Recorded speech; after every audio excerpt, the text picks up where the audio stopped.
Magandang araw guys. Hindi ka muna man ta ha. Yung pressure cook sang native chicken. Dalawa yung kagabi yung katay ko. Ay yung isa ginadobo kagabi tapos yung isa ngayon namang tanghali. Yung pressure cook ko muna kasi para madali mo maglambot bago igisa. Malaki kasi itong ngayon kung lulutuin na mas mahigit siguro mga 2 kilo nung nangingitlog na yung manok.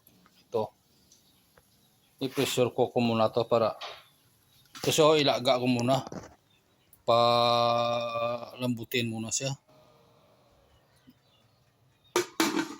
palambutin muna natin para pag naglambot na saka na igisa.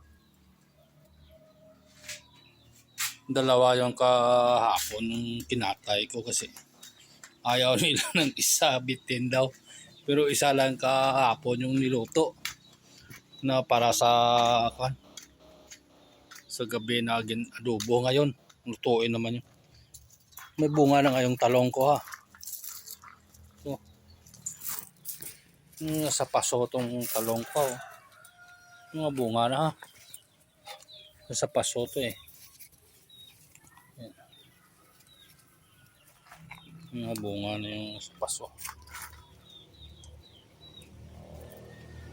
Makulit ka man eh. Makulit man ako. Dito man siya oh. Sige sunod niya. Yung may isa man sunod man oh.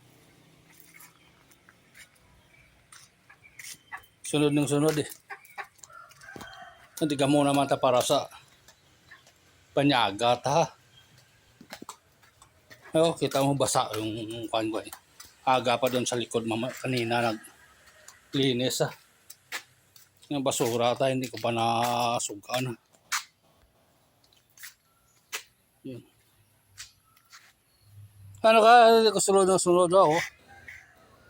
Tamo ka di ka mo tayo may ginakote pa ta ko ano dapat ya.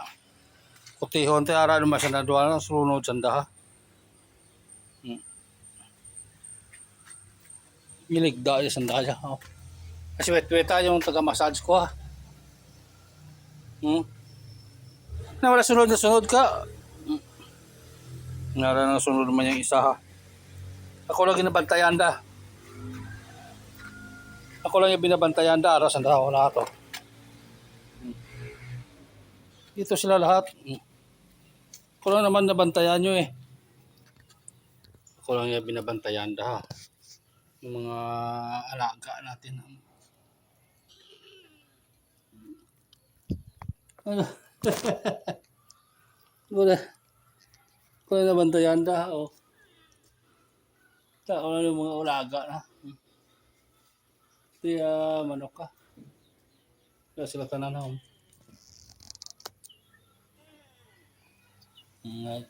Pati manok. Naraman isa ho. Makulit man ako. Para sila tanan ng tipo ha. Pati manok ka. Ako lang nabantayan da. Ito naman yun. Ako lang nabantayan.